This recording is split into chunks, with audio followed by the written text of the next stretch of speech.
Hello students, कैसे हैं आप सब। मैं कविता आईसीटी वर्चुअल क्लासेस में आपका स्वागत करती हूं और उम्मीद करती हूं आप सभी अच्छे होंगे और स्वस्थ होंगे। तो क्लास प्रीवियस लेक्चर में हमने chapter number 7 that is getting to know plants, इस चैप्टर के बारे में हमने पढ़ा था और सारे ही टॉपिक को हमने कवर कर लिया था, जिसमें आपने प्लांट्स के बारे में जाना, अपने प्लांट्स यानी कि पौधे के अलग अलग भागों के बारे में जाना। उसमें आपने देखा कि पौधे का कौन सा भाग क्या कार्य करता है। तो आज हम इस चैप्टर से रिलेटेड क्वेश्चन आंसर्स को डिस्कस करेंगे। उससे पहले हमने जो भी कल पढ़ा है उसका एक क्विक रिवीजन कर लेंगे। तो आइए स्टार्ट करते हैं। तो क्लास कल हमने पढ़ा था फ्लावर यानी कि फूल के बारे में। इससे पहले हमने क्या क्या पढ़ा था, हमने पढ़ा जड़ के बारे में, तने के बारे में, पत्ती के बारे में। अब हमारे पास आया था फूल यानी कि फ्लावर। क्या पढ़ा हमने फ्लावर के बारे में। सबसे इम्पॉर्टेंट बात आपको याद रखनी है कि जो फूल है वो पौधे का जननांग होता है, जिसे हम रिप्रोडक्टिव ऑर्गन कहते हैं। ये बहुत इंपॉर्टेंट लाइन है, ये आपको याद रखनी है। उसके बाद हमने क्या देखा था, हमने जो फूल है फ्लावर के अलग अलग ऑर्गन देखे थे। तो सबसे पहले हमने जब फूल का डायग्राम देखा था तो हमने बाहर की ओर से देखा था। आपके पास क्वेश्चन आ सकता है कि फूल के भाग बताइए बाहर से अंदर की ओर, यानी बाहर से अंदर की ओर फूल के भागों को क्रम में बताइए, या फिर फूलों के भागों को अंदर से बाहर की ओर क्रम में बताइए। तो हम कहाँ पढ़ रहे हैं, हम बाहर से अंदर की ओर पढ़ रहे हैं। तो बाहर सबसे पहले हमारे पास क्या आया था, सबसे पहला हमारे पास क्या आया था, बाह्यदल आया था, जिसे हमने क्या कहा, सेपल कहा था। ग्रीन कलर में हमारे पास सबसे पहले बाह्यदल आया था, यानी सबसे पहला जो पार्ट होगा, सबसे पहला जो अंग होगा फूल का, उसे हम बाह्यदल कहते हैं या सेपल कहते हैं। और कहाँ से हम देख रहे हैं, फूल के बाहरी पोर्शन से देख रहे हैं। उसके बाद सेकंड हमारे पास जो पार्ट आया था, ये पंखुड़ियां आई थी। ये जो कलरफुल पंखुड़ियां आपको दिख रही हैं, ये कलरफुल पंखुड़ियां कौन होंगी, ये।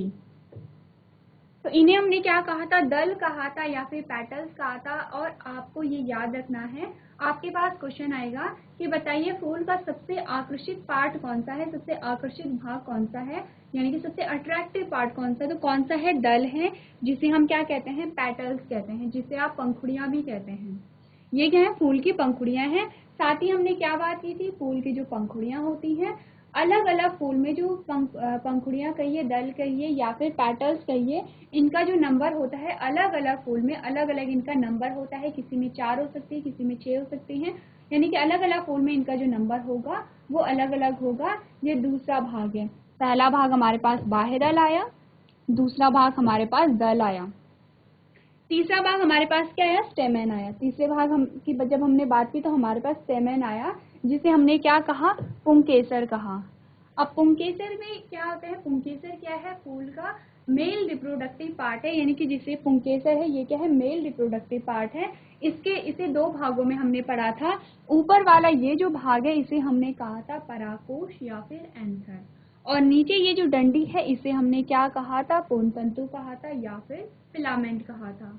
तो हमने क्या देखा कि फूलों में जो स्टेमेन का जो नंबर है, स्टेमेन का नंबर भी अलग अलग फूल में अलग अलग हो सकता है। यानी यहाँ पे हमें 4 स्टेमेन देखने को मिले हैं, 1 2 3 और 4। यहाँ पे हमें जो यहाँ पे स्टेमेन का नंबर है कितना है, 4 है। तो क्या होता है, अलग अलग फूल में जो यहाँ पे स्टेमेन का जो नंबर है वो अलग अलग हो सकता है।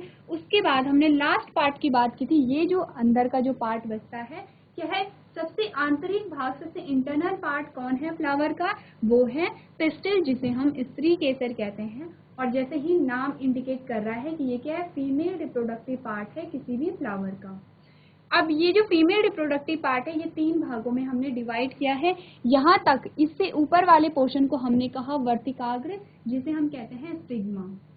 ये जो लंबी डंडी नुमा संरचना है इसे हमने कहा वर्तिका और स्टाइल। ऊपर वाला क्या होगा, वर्तिकाग्र होगा, और नीचे वाला क्या होगा, वर्तिका होगा, जिसे हम स्टाइल कहते हैं। लास्ट का ये जो उभार वाला पोर्शन है ये क्या होगा, अंडाशय, यानी कि जिसे हम ओवरी कहते हैं। इसे हमने क्या कहा, इसे हमने कहा अंडाशय, और जिसे हम ओवरी कहते हैं। अब अंडाशय के अंदर ये जो संरचना आपको दिख रही है इसे हमने क्या कहा, ओव्यूल कहा। इसे हमने क्या कहा, ओव्यूल कहा। ये क्या है, पूरे ही फ्लावर का क्या है, डायग्राम है। और अब हम क्या देखेंगे, तीसरा पार्ट हमारे पास ये आया है स्टेमेन, और चौथा पार्ट हमारे पास क्या आया है, पिस्टिल आया है। तो हमारे पास कितने मेन पार्ट आ गए हैं, 4 पार्ट आ गए हैं, और 5वां पार्ट हमारे पास ओव्यूल भी यहाँ पे आया है। तो हमने कहा कि अब हम देखेंगे कि बाहर से अंदर, हमने पहले बाहर से अंदर की ओर देखा, पहले बाह्यदल है, फिर दल है, स्टेमेन है, पिस्टिल है, और उसके बाद क्या है, पिस्टिल के ही पार्ट हैं कौन, ये जो ओवरी है, वर्तिका है, वर्तिकाग्र है, इसके अंदर ये जो ओव्यूल है, ओव्यूल भी किसका पार्ट है, फीमेल रिप्रोडक्टिव का पार्ट है। मेनली हमारे पास कितने पार्ट आए हैं, 4 मेन पार्ट आए हैं, चारों ये हैं। अब अगर आपके पास क्वेश्चन आए कि बताइए फूलों के भागों के बारे में बताइए अंदर से बाहर की ओर, तो सबसे पहले किसका नाम आएगा, पिस्टिल का नाम आएगा, स्त्री केसर का नाम आएगा। दूसरा नाम किसका आएगा, दूसरा नाम आएगा पुंकेसर का यानी स्टेमेन का। तीसरा नाम किसका आएगा, तीसरा नाम आएगा दल का, और सबसे बाहरी सबसे लास्ट जो नाम आएगा वो किसका आएगा, बाह्यदल का आएगा। ये हमने पढ़ा था फूल के बारे में। अब यहाँ पे हमने ये जो चैप्टर है इसके सारे ही टॉपिक हमने कवर कर लिए। अब हम कुछ क्वेश्चंस को यहाँ पे प्रैक्टिस करेंगे। ये हमने जो अलग अलग पार्ट हैं, अलग अलग पार्टों के हमने क्या देखे थे, फंक्शन देखे थे। तो जो हमारे पास आज का टॉपिक आएगा वो क्या है, जो आज का हमारा टॉपिक है वो है, हमारे पास क्वेश्चन आएंगे, आपके पास क्या है, एक स्टेटमेंट दी गई है और आपके पास ऑप्शन दिए गए हैं, आपको क्या करना है, सही ऑप्शन को यहाँ पे चूज करना है। तो सबसे पहला जो क्वेश्चन है वो आपसे क्या पूछ रहा है, which is an example of shrub. किसका एग्जाम्पल आपसे पूछा गया है, श्रब का पूछा गया है, जिसे हमने क्या कहा था, झाड़ियां कहा था।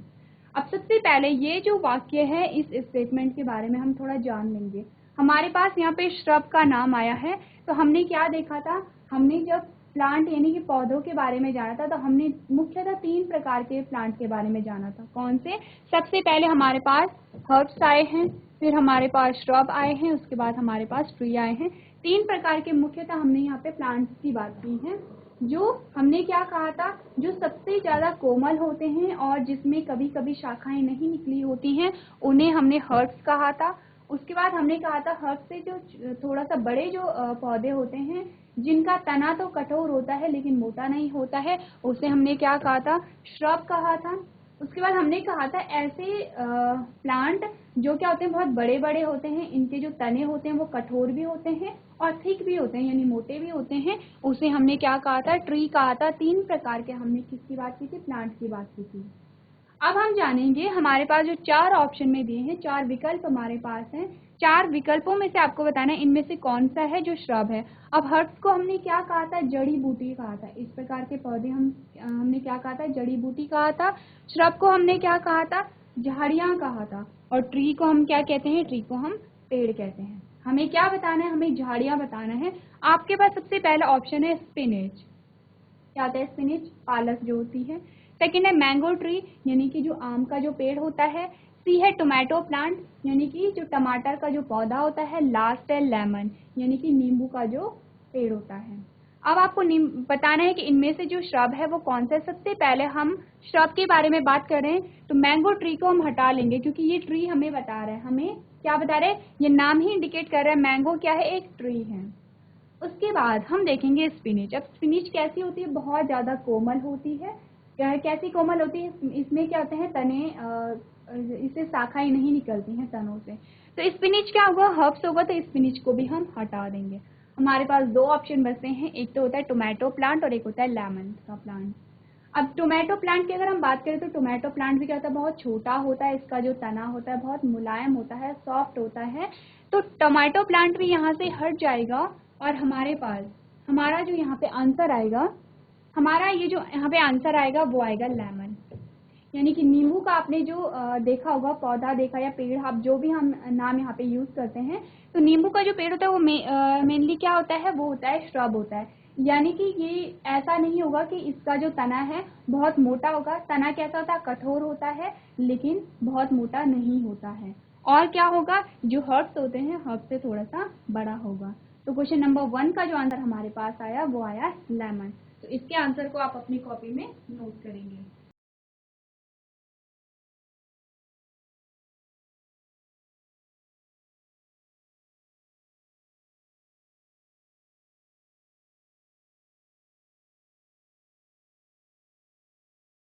चलिए, इसके बाद जो हमारा जो क्वेश्चन आता है दैट इज क्वेश्चन नंबर 2। आपसे क्वेश्चन नंबर 2 में क्या पूछा गया है तो आप देखेंगे। क्वेश्चन नंबर सेकंड में आपसे पूछा गया है which of the following type of plant has thick hard and woody stem. यानी कि क्या क्वेश्चन बोल रहा है कि इनमें से वो कौन सा प्लांट है जिसका जो स्टेम है वो थिक है। किसके बारे में पूछा गया है? स्टेम के बारे में, यानी तने के बारे में पूछा गया। तना किस प्रकार का है? ठीक है, यानी कि मोटा है। उसके बाद आप देखेंगे हार्ड है यानी कि कठोर है, और वुडी स्टेम है। जो हार्ड होगा और जो थिक होगा वो किस प्रकार का होगा? वुडी स्टेम होगा। आपको बताना है, आपके पास 4 ऑप्शन है, 4 पादपों के आपको नाम दिए गए हैं। अब आपको बताना है इनमें से जो किसका जो स्टेम है, तना है, वो कठोर होता है, थिक होता है और वुडी स्टेम होता है। सबसे पहला हमारे पास ऑप्शन आया ट्री, सेकंड आया श्रब, सी आया हर्ब्स और लास्ट आया ऑल ऑफ दीज। अब आपको बताना है, सबसे पहले हम नीचे से ऑप्शन देखेंगे ऑल ऑफ दीज, यानी इनमें से सभी के पास क्या होता है? स्टेम थिक होता है और कैसा होता है? वुडी होता है और हार्ड होता है। तो उससे पहले हम ऊपर वाला देखेंगे। अगर हम हर्ब्स के बारे में बात करेंगे, हमने जड़ी बूटियों के बारे में बात की थी। ये जो पौधे होते हैं, इनके जो तने होते हैं कैसे होते हैं? बहुत कोमल होते हैं और कभी कभी इनके तनों से शाखाएं नहीं निकली होती हैं। तो ये जो ऑप्शन है, ऑप्शन नंबर सी, ये पहले ही कट जाता है। क्यों? क्योंकि यहाँ पे किस प्रकार के तने की बात हो रही है? जो कठोर हो और वुडी हो, यानी कि जिसमें क्या हो, जैसे हम कहते हैं वुडी यानी कि जिसमें लकड़ियां हो। तो अगर हम हर्ब्स की बात करें तो हमने एग्जाम्पल क्या देखा? स्पिनिच यानी पालक देखा, आपने देखा उसका तना बहुत ज्यादा क्या होता है? कोमल होता है। तो हर्ब्स पहले ही यहाँ से हट जाता है। अब हम बात करेंगे श्रब की। तो श्रब का जो तना होता है वो हार्ड तो होता है लेकिन थिक नहीं होता है। क्या होता है? श्रब, आप एक एक करके जैसे जैसे आप पढ़ रहे हैं, आप हर्ब, श्रब और ट्री, तीनों की आप क्या करेंगे? तीनों के जो कैरेक्टर आपको बताए जा रहे हैं, जो गुण आपको बताए जा रहे हैं, आप तीनों को ही नोट करते चले जाएंगे। तो श्रब के बारे में आपको क्या बताया था?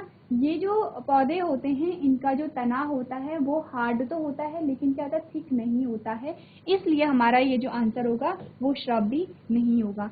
अब जब ये दोनों कट गए हैं तो इसका आंसर ऑल ऑफ दीज नहीं हो सकता है, यानी कि इन सभी के पास जो स्टेम है वो वुडी है और हार्ड है, ठीक है, ये नहीं होगा। तो डी भी आंसर क्या होगा? कट जाएगा। आंसर हमारे पास क्या आया? ए आया, यानी ट्री है। ट्री यानी कि जो पेड़ होते हैं, पेड़ का जो तना होता है किस प्रकार का होता है?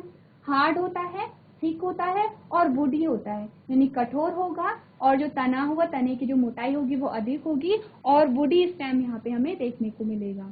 तो क्वेश्चन नंबर सेकंड का जो आंसर है वो ए है। इस आंसर को आप अपनी कॉपी में नोट करेंगे।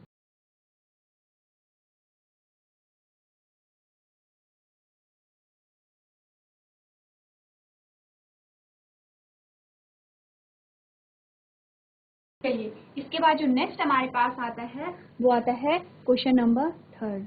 तो क्या पूछा गया है क्वेश्चन नंबर थर्ड में आपसे? आप पढ़ेंगे which is not a part of leaf, यानी कि इनमें से पत्ती का भाग कौन सा नहीं है। क्या पूछा गया है? पत्ती का भाग नहीं है। तो आपको चारों ही ऑप्शन पढ़ने हैं। सबसे पहले आप पढ़ेंगे पेटियोल, सेकंड पढ़ेंगे लैमिना, सी है वेन और लास्ट है नोज। अब आपको बताना है कि इनमें से पत्ती का भाग कौन सा नहीं है। उससे पहले हम थोड़ा सा पत्ती के बारे में जान जाएंगे। पत्ती हमने देखा था, पत्ती में 2 प्रकार की संरचना हमने देखी थी, रेटिकुलेट वेनेशन और पैरेलल वेनेशन, यानी कि जालीदार संरचना और समांतर संरचना। इन संरचनाओं के बारे में हम आगे पढ़ेंगे। जैसे जैसे हमारे पास क्वेश्चन आते चले जाएंगे हम उन संरचनाओं के बारे में पढ़ेंगे। अब हमें देखना है कि जो पत्ती का कौन सा भाग इनमें से नहीं है, तो हम एक एक करके ऑप्शन को देखेंगे। सबसे पहले हम बात करेंगे पेटियोल की।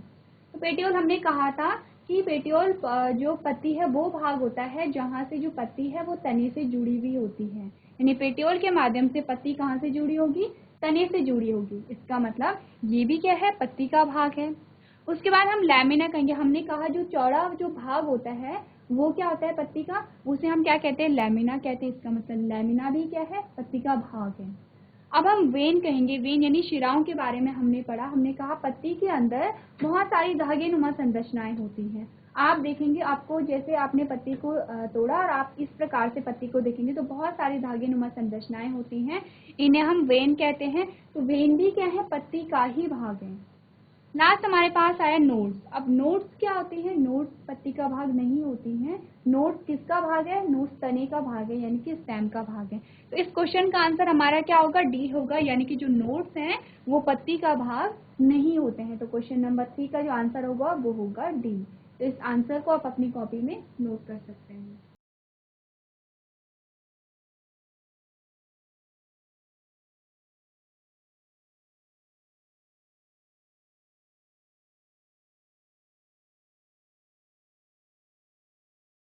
चलिए इसके बाद जो नेक्स्ट हमारे पास क्वेश्चन आता है वो है क्वेश्चन नंबर 4। तो क्या पूछा गया है क्वेश्चन नंबर 4 में आपसे, आप पढ़ेंगे parallel venation is not found in, यानी पैरेलल वेनेशन इनमें से किसके पास नहीं पाया जाता है। तो आप सबसे पहले आपने देखना है क्वेश्चन आपको कहाँ से पूछा गया है। ये जो पैरेलल वेनेशन है, यानी वेनेशन क्या है, यहाँ पे संरचनाओं के बारे में बात हो रही है। किसकी संरचना के बारे में, पत्ती की संरचना के बारे में यहाँ पे बात हो रही है। तो हमने पढ़ा है पत्ती में, अभी मैंने आपको बताया 2 प्रकार की संरचना होती है, रेटिकुलेट वेनेशन और पैरेलल वेनेशन। तो क्या होती है रेटिकुलेट वेनेशन और पैरेलल वेनेशन। रेटिकुलेट वेनेशन को हम क्या कहते हैं, जालीदार संरचना। यहाँ पे पत्ती में क्या होगी, जालीदार संरचना बनी होगी। पैरेलल वेनेशन में क्या होगी, जालियां नहीं होंगी, जो शिराएं हैं वो पैरेलल में होंगी, यानी समांतर में होंगी। तो अब आपको बताना है इनमें से कहाँ पाई जाती है। सबसे पहले हम क्या करेंगे, पत्ती में पैरेलल वेनेशन और रेटिकुलेट वेनेशन की संरचना को देख लेंगे। ये क्या हमारे पास एक पत्ती है। अब पत्ती में आपको इस प्रकार की संरचना देखने को मिलेगी। आपने इस प्रकार की संरचना देखी होगी। क्या हो रही है यहाँ पे क्या हो रहा है, एक जाल सा देखने को आपको मिल रहा है, एक जाल सा आप यहाँ पे देख रहे हैं। इस प्रकार की संरचना को हम कहते हैं रेटिकुलेट वेनेशन या फिर जालीदार संरचना।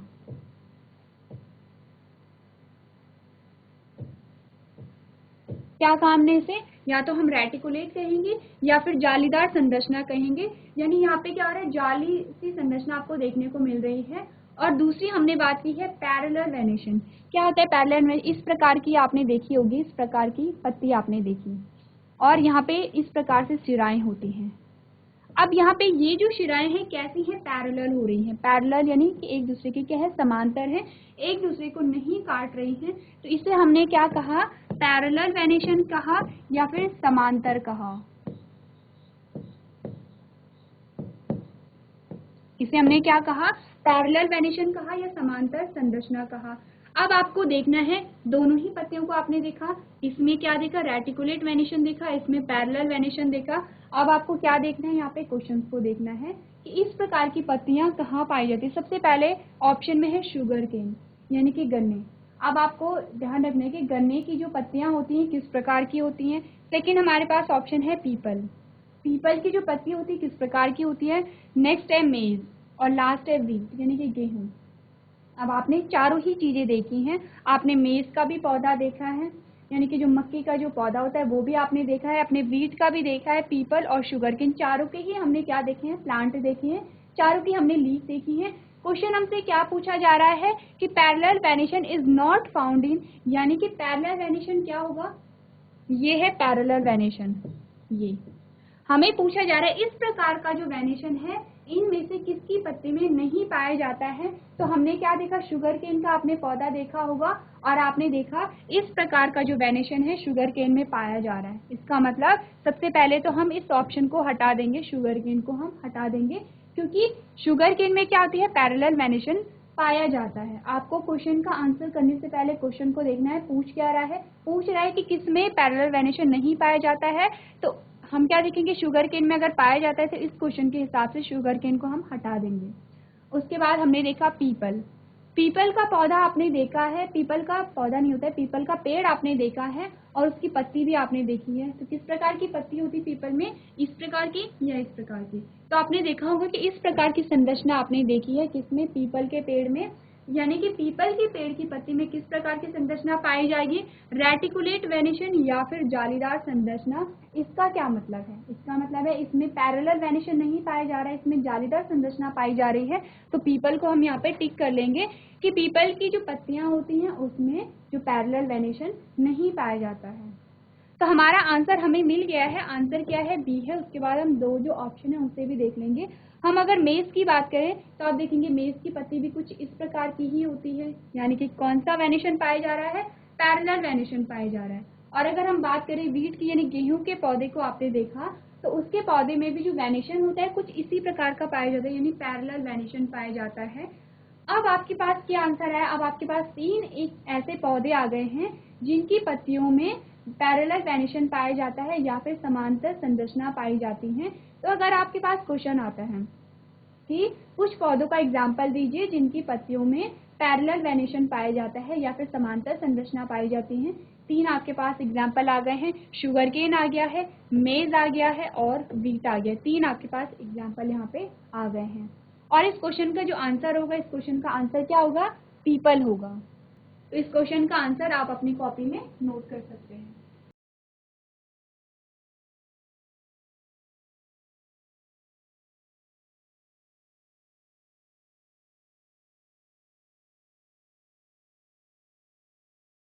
चलिए, इसके बाद जो नेक्स्ट हमारे पास क्वेश्चन आता है उसमें आपसे पूछा गया है, आप पढ़ेंगे, which one of the following is a function of leaf, यानी कि इनमें से पत्ती का कौन सा कार्य है। हमें क्या बताना है? पत्ती के कार्य बताने हैं, पत्ती की फंक्शन बताने हैं। सबसे पहले हमारे पास ऑप्शन आता है फोटोसिंथेसिस यानी कि प्रकाश संश्लेषण। सेकेंड हमारे पास ऑप्शन आता है ट्रांसपीरेशन यानी कि वाष्पोत्सर्जन। हमारे पास सी आता है कि बोथ ए एंड बी, यानी कि ए भी पत्ती का कार्य है, बी भी पत्ती का कार्य है। और डी आता है सपोर्ट फ्रूट। अब हमें बताना है कि पत्ती का क्या कार्य है। तो जब जब पत्ती का नाम आता है आपको एक वर्ड हमेशा याद रखना है। जब भी पत्ती का नाम आएगा तो आपको फोटोसिंथेसिस का नाम यहाँ पे याद रखना है। फोटोसिंथेसिस कहाँ पाई जाती है? पत्ती में होती है। क्या होता है फोटोसिंथेसिस यानी प्रकाश संश्लेषण में? क्या हो रहा है, इसमें जो पौधा है अपने भोजन का निर्माण करता है। तो पौधे से भोजन का निर्माण कहाँ पे होगा? पत्ती के द्वारा होगा। तो यहाँ पे हम क्या देखेंगे? फोटोसिंथेसिस किसका कार्य है? पत्ती का कार्य है। फोटोसिंथेसिस के बारे में आपने पढ़ा भी है। सेकंड जो नाम आता है वो है ट्रांसपीरेशन, जिसे हमने कहा था वाष्पोत्सर्जन। तो वाष्पोत्सर्जन क्या होता है? ये होता है जो पौधा होता है, पौधे के पत्ती के द्वारा क्या होता है? पानी की हानि होती है गैस की फॉर्म में, भाप की फॉर्म में, जिसे हम वेपर फॉर्म कहते हैं। क्या हो रहा है यहाँ पे? हमारे पास एक पत्ती है, ये हमारे पास एक पत्ती है। अब इस पत्ती में क्या होते हैं? ये जो स्ट्रक्चर है इसे कहते हैं स्टोमेटा यानी कि छिद्र कहते हैं। ये क्या है? छिद्र कहते हैं। नॉर्मली हम अगर देखेंगे तो इस प्रकार की संरचना हमें नहीं देखने को मिलती है, क्योंकि ये क्या होते हैं? बहुत माइन्यूट होते हैं, बहुत छोटे होते हैं, जिसे हम नॉर्मली अपनी आंखों से नहीं देख पाते हैं। तो जो छिद्र होते हैं वो इस प्रकार के होते हैं। तो यहाँ पे क्या होता है? पानी भरा हुआ होता है। क्या होगा? यहाँ पे पानी होगा। अब ये जो पानी है इन छिद्रों से बाहर आएगा और किस फॉर्म में आएगा? गैस की फॉर्म में आएगा, यानी कि भाप की फॉर्म में आएगा। क्या आती है भाप की फॉर्म? जब आपने अपने घरों में पानी को गर्म किया होगा, आप चाय बना रहे हैं या फिर आप पानी गर्म कर रहे हैं, जैसे जैसे पानी गर्म होता है ऊपर की ओर भाप आप देखते हैं, वही क्या होती है? पानी की गैसीय फॉर्म होती है। जो भाप आप देखते हो वही पानी की गैसीय फॉर्म होती है। तो यहाँ पे क्या आ रहा है? जो पानी बाहर आ रहा है उसी गैस की फॉर्म में आ रहा है। इसी प्रक्रिया को, इसी प्रोसेस को हम क्या कहते हैं? हम कहते हैं ट्रांसपीरेशन या फिर वाष्पोत्सर्जन। और कहाँ से हो रहा है ये वाष्पोत्सर्जन? आपको देखने को मिल रहा है कि पत्ती के द्वारा हो रहा है वाष्पोत्सर्जन की प्रक्रिया या फिर ट्रांसपीरेशन की प्रक्रिया। तो क्या होगा यहाँ पे? पत्ती का कार्य फोटोसिंथेसिस भी हो गया, ट्रांसपीरेशन भी हो गया। अब हमारे पास सी ऑप्शन है कि दोनों ही इसके कार्य हैं। ये भी सही है, ये भी सही बात कह रहा है कि जो पत्ती का कार्य है फोटोसिंथेसिस भी है, ट्रांसपीरेशन भी है। तो डी क्या कह रहा है? Support fruit. फ्रूट यानी कि फल को क्या करता है? सुरक्षा प्रदान करता है, सपोर्ट देता है। तो यहाँ पे ये जो ऑप्शन है गलत है, क्योंकि जो फल है वो कहाँ पे लगा होगा? जो इसे सपोर्ट कौन प्रोवाइड करेगा? तना करेगा। इसका मतलब इस क्वेश्चन का जो सही आंसर होगा वो सी होगा, क्योंकि सी में ए भी आ रहा है और बी भी आ रहा है, दोनों ही क्या है? पत्ती के कार्य हैं। तो हमारे जो क्वेश्चन नंबर 5 का जो आंसर होगा वो क्या होगा? सी होगा। तो इस क्वेश्चन का आंसर आप अपनी कॉपी में नोट कर सकते हैं।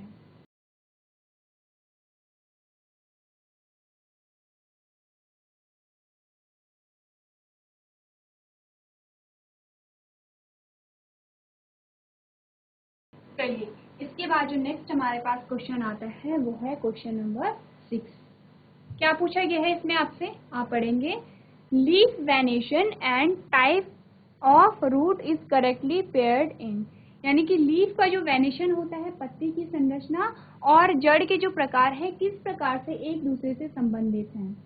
तो हमें बताना है, हमने पढ़ा था, हमने देखा था कि जो लीफ वेनेशन है, पत्ती की संरचना और जड़ एक दूसरे से क्या होते हैं? संबंधित होती हैं। तो हमारे पास ऑप्शन में क्या है? सबसे पहला ऑप्शन है पैरेलल वेनेशन फाइब्रस रूट, यानी कि कोई जो पौधा है उसकी जो पत्ती है वो पैरेलल वेनेशन होगी। अभी कुछ देर पहले आपने पैरेलल वेनेशन देख लिया है, यानी समांतर संरचना होगी। और जड़ कैसी होगी? फाइब्रस होगी। सेकेंड ऑप्शन है पैरेलल वेनेशन होगा पत्ती में और जड़ कैसी होगी? टैप रूट होगी। नेक्स्ट आपने देखा no relation exist in leaf venation and types of root, यानी कि रूट की जो प्रकार है और पत्ती की जो संरचना है दोनों में कोई भी समानता नहीं पाई जाती, कोई भी संबंध इनमें नहीं है।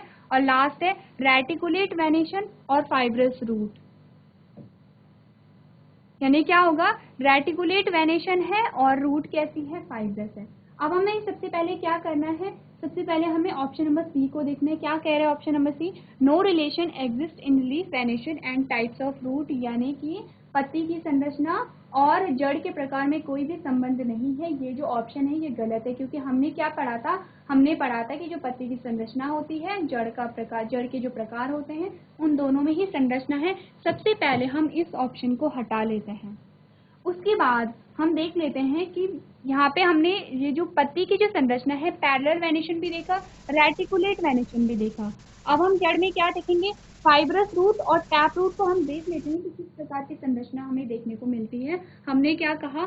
सबसे पहले हम बनाएंगे फाइब्रस रूट को। ये क्या है? ये है पृथ्वी की जो क्या है? सतह है। तो जड़ कहाँ होती है? पृथ्वी के अंदर होती है। तो यहाँ से क्या होंगे? यहाँ से ये जड़ें हैं।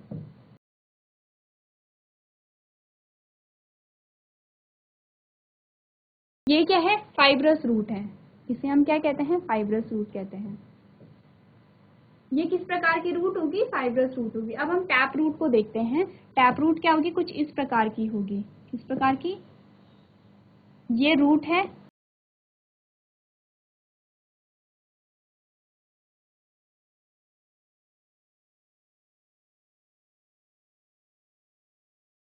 और ये रूट हेयर है, जड़ रोम जिसे हमने पढ़ा था। हमारे पास दो प्रकार की रूट आ गई हैं। ये हमने कहा फाइब्रस रूट है और ये हमने कहा टैप रूट है।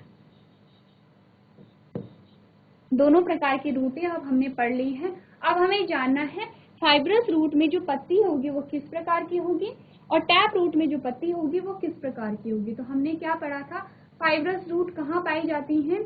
उन पौधों में पाई जाती हैं। फाइब्रस रूट सबसे पहले हम क्या देखते हैं? फाइब्रस रूट कैसी है? फैली हुई है। क्या है? फैली हुई है और ज्यादा गहराई में नहीं है। दोनों रूट का हम कंपैरिजन करेंगे तो ये फैली हुई है, जबकि ये रूट फैली नहीं है। ये गहराई में गई है पर ये गहराई में नहीं गई है।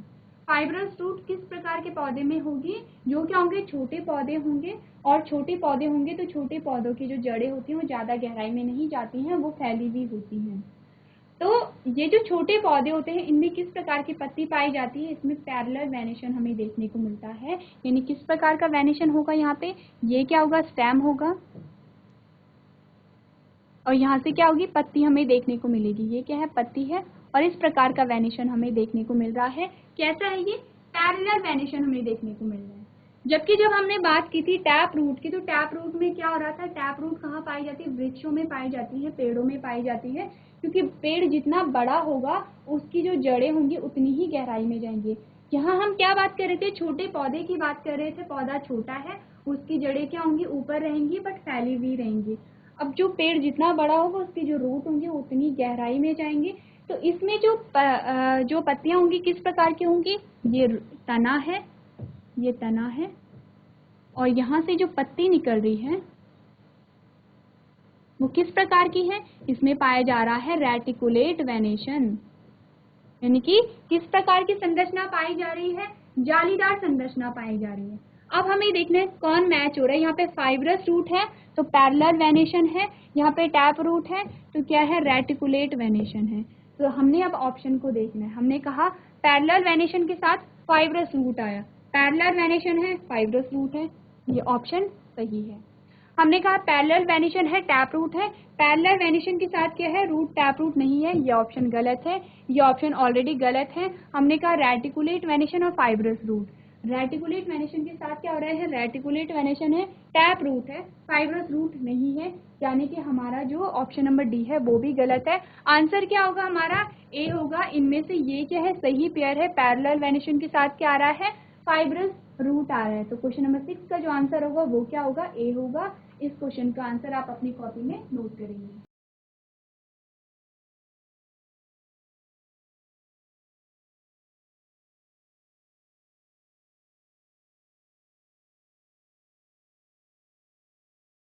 तो क्लास, आज हमने इस चैप्टर से रिलेटेड क्वेश्चन आंसर्स को डिस्कस किया। आई होप आपको समझ में आया होगा जो जो क्वेश्चन आपको कराए जा रहे हैं। नेक्स्ट सेशन में हम कुछ और क्वेश्चंस को डिस्कस करेंगे। तो आज के सेशन में हम इतना ही करेंगे। अभी तक क्लास में बने रहने के लिए आपका धन्यवाद।